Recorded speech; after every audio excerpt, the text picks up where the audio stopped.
gentleman's words?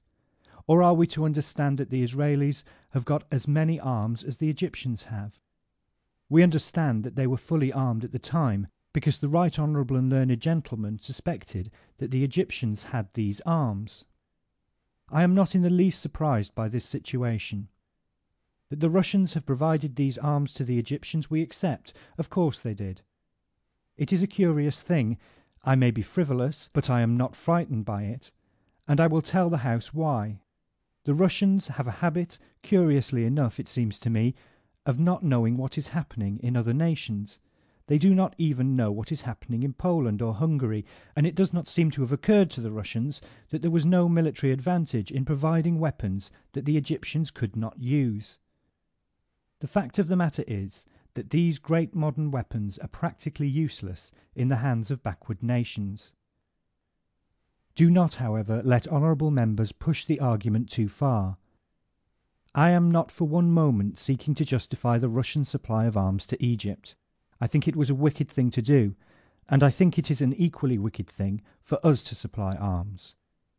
That area is much too combustible, far too inflammatory. This is now the end of 1956, when very many things have happened in the Middle East, when it is more dangerous than ever. I think that the Russians ought not to have done it, and I will say further that I think Nasser ought not to have invited them. It seems to me, and here I probably shall carry honourable members opposite with me, that Nasser has not been behaving in the spirit of the Bandoing Conference, which he joined, because what he did was not to try to reduce the temperature of the Cold War. What he did was to exploit it for Egyptian purposes. Therefore, Nasser's hands are not clean by any means. I have said this before. I said it in Trafalgar Square. We must not believe that because the Prime Minister is wrong, Nasser is right. That is not the view of this side of the House. What has deeply offended us is that such wrongs as Nasser has done, and such faults as he has, have been covered by the bigger blunders of the British government. That is what vexes us. We are satisfied that the arts of diplomacy would have brought Nasser to where we wanted to get him, which was to agree about the free passage of ships through the canal, on the civilized ground that a riparian nation has got no absolute rights over a great waterway like the canal. That is a principle which has been accepted by India and by America and by most other nations. We have never taken the position that in the exercise of sovereign rights Egypt has the right to inflict a mortal wound upon the commerce of the world. Do not let honourable members now bring to the forefront of the argument the fact that Egypt had not been allowing Israeli ships to go through the canal. If they thought so much of the seriousness of that, why did they not even invite Israel to the conference? It is not good enough to bring these things forward all the time as though they were the main objectives. Of course, we take the view that Egypt should permit the ships of all nations to pass through the canal, and we hope that that objective will still be insisted upon. We are satisfied that those objectives could have been realized by negotiation. Not only have they not been realized by the action taken by the government, but the opposite has been realized. It has been clear to us, and it is now becoming clear to the nation, that for many months past honourable members opposite have been harbouring designs of this sort. One of the reasons why we could not get a civilized solution of the Cyprus problem was that the government were harbouring designs to use Cyprus in the Middle East, unilaterally or in conjunction with France. Whenever we put to this House questions to the right honourable gentleman, asking him why he did not answer whether he wanted a base on Cyprus or Cyprus as a base, he answered quite frankly that we might want to activate the base on Cyprus independently of our allies. That was the answer. Well, we have activated it, and look at us.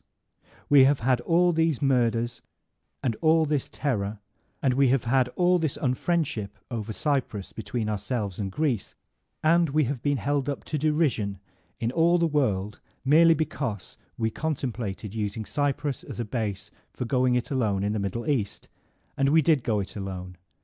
Look at the result. Was it not obvious to honourable members opposite that Great Britain could not possibly engage in a major military adventure without involving our NATO allies? Was it not very clear, if we did contemplate any adventure at all, that it would have to be in conjunction with them? No. It is a sad and bitter story. We hope that at least one beneficial byproduct of it will be a settlement of the Cyprus question very soon indeed. Now, I would conclude by saying this. I do not believe that any of us yet, I say any of us yet, have realized the complete change that has taken place in the relationship between nations and between governments and peoples. These were objectives, I do beg honourable members to reflect, that were not realizable by the means that we adopted. These civil, social and political objectives in modern society are not attainable by armed force. Even if we had occupied Egypt by armed force, we could not have secured the freedom of passage through the canal.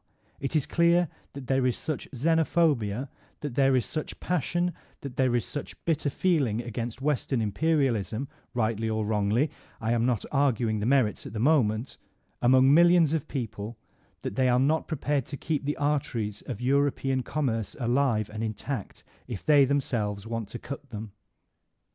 We could not keep ships going through the canal.